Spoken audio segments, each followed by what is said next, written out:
ஜென்ம நட்சத்திரம் ஒரு நொடி அப்படிங்கிற படம் மூலம் எல்லாரையும் ஒரு ஆச்சரியப்பட வைத்த, வியக்க வைத்த இயக்குனரோட செகண்ட் மூவி. பர்ஃபெக்ட்டான ஒரு ஹாரர் த்ரில்லரா வந்திருக்கு. படத்துல நடிச்ச தமன் ரொம்ப அருமையா நடிச்சிருக்காரு. ரொம்ப காலமா நடிச்சிட்டு இருக்க தமனுக்கு இந்த படம் ஒரு ஆக்டராவும், ஒரு நல்ல ஒரு ஆக்ஷன் ஹீரோவாவும் அவர் நல்ல ஒரு ஒரு பெரிய அளவுல க்ரூம் ஆயிருக்காரு. அந்த அளவுக்கு இந்த படம் அது மட்டும் இல்லாம அந்த படத்துல நடிச்ச ஹீரோயின் ரொம்ப நல்லா பண்ணியிருக்காங்க. கேஸ்டிங் எல்லாருமே ரொம்ப நல்லா நடிச்சிருக்காங்க. ரொம்ப இன்ட்ரஸ்டிங்கான ஒரு ஆக்ஷன் த்ரில்லர். ரொம்ப நாளுக்கு அப்புறம் இந்த படத்த பார்க்க முடியுது. பர்ட்டிகுலரா மியூசிக் சவுண்டு ரொம்ப நல்லா பண்ணியிருக்காங்க. டெக்னிக்கலா அப்புறம் எடிட்டர் குருவோடைய குரு சூர்யா அப்படின்னு புதுசா ஒருத்தர் பண்ணியிருக்காரு. ரொம்ப நல்லா பண்ணியிருக்காரு.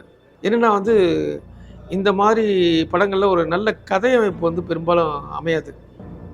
பொதுவா ஹாரர் த்ரில்லர் பண்றவங்க அ ஆக்ஷன்லயே ரொம்ப கவனம் செலுத்துவாங்க. இதுல ஒரு நல்ல கதை பின்புலம் இருக்கு. அது ஒரு சோசியல் தாட்டாவும் இருக்கு.